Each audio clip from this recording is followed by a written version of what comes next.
تو آئے ناظرین بڑھتے ہیں اپنے خاص خبر کی طرف۔ ہماری یہ خاص خبر ہے اس فتوے سے متعلق جس نے عالم اسلام کو غور و خوض کرنے کے لیے اور فکر کرنے کے لیے مجبور کر دیا ہے۔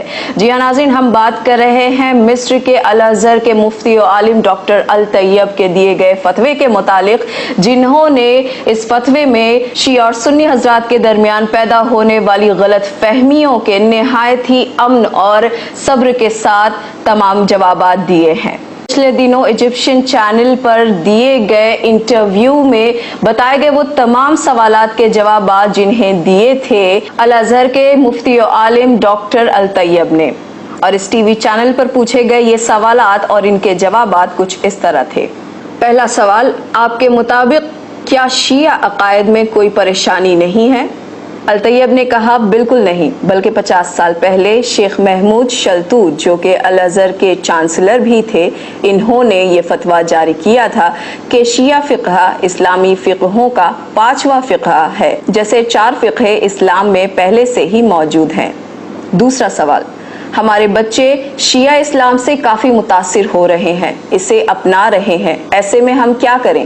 ایسے بچوں کو اس فقہ کو اپنانے دیں، انہیں تبدیل ہونے دیں۔ کیا ہم کچھ کہتے ہیں جب کوئی مالکی یا حنفی جماعت کو چھوڑ دیتا ہے؟ یہ بچے بس 4تھے فقہ کو چھوڑ کر 5ویں فقہ کو اپنا رہے ہیں، جو کہ لائق تنقید نہیں ہے۔ شیعہ اب ہمارے رشتہ داروں میں سے ہوتے جا رہے ہیں، ان کے بچے ہمارے بچوں سے نکاح کر رہے ہیں، اس پر آپ کیا کہیں گے؟ انہوں نے جواب دیا، اس میں غلط کیا ہے، نکاح ہم مذہب سے جائز ہے۔ پھر سوال کیا گیا، ایسا کہا جاتا ہے کہ شیعہ حضرات کے پاس الگ قرآن مجید ہے۔ اس پر انہوں نے جواب دیا، یہ تمام دقیانوسی باتیں ہیں اور غلط فہمیاں ہیں، اور نہ ہی ان کا قرآن ہم سے الگ ہے، اور نہ ہی ان قرآن کی سورہ الگ ہیں ہماری قرآنی سوروں سے۔ 23 سعودی عرب کے علماء نے فتویٰ جاری کیا ہے کہ شیعہ کافر ہیں۔ الطیب نے جواب دیا، مسلمانوں کے لیے فتوے جاری کرنے کی الازہر کے پاس ہی اتھارٹی ہے، اس لیے اس کے علاوہ جاری ہونے والے سارے فتوے بے معنی اور جعلی ہیں۔ تو پھر آخر فرق کہاں باقی رہا؟ شیعہ اور سنی میں کیا فرق ہے اور ان کے کیا معنی ہیں؟ الطیب کا جواب تھا، یہ تفرقات بیرونی سازشوں کی پالیسیز ہیں جو شیعہ اور سنی حضرات میں فساد پھیلانا چاہتی ہیں۔ ان کا اگلا سوال، میرے پاس نہایت سنجیدہ سوال ہے، اور وہ یہ کہ شیعہ حضرات ابو بکر اور عمر کو نہیں مانتے، تو پھر آپ کیسے کہہ سکتے ہیں کہ یہ مسلمان ہیں؟ الطیب نے جواب دیا، ہاں یہ حضرات نہیں مانتے، پر کیا ابو بکر اور عمر کو ماننا اسلامی قوانین میں شامل ہے؟ ابو بکر اور عمر کی کہانی تاریخی ہے، ان کا اسلام کے بنیادی عقائد و قانون سے کوئی لینا دینا نہیں۔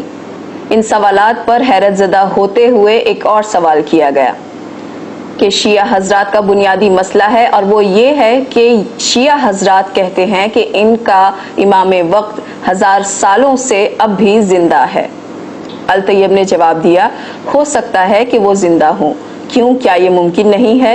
پر یہ کوئی ضروری نہیں ہے کہ ہم سنی حضرات بھی ان کی طرح اس پر عقیدہ رکھیں۔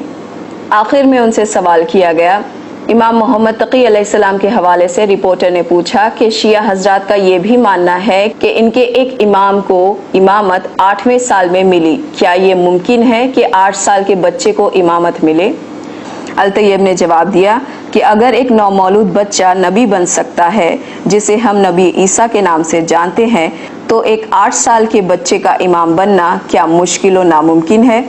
اور یہ بات کوئی عجیب بھی نہیں، حالانکہ ہم اہل سنت حضرات اسے تسلیم نہیں کرتے، پر شیعہ حضرات کا یہ عقیدہ اسلام سے باہر کا نہیں ہے، اور نہ ہی اسلام کو اس سے خطرہ ہے، اور یہ حضرات مسلمان ہیں۔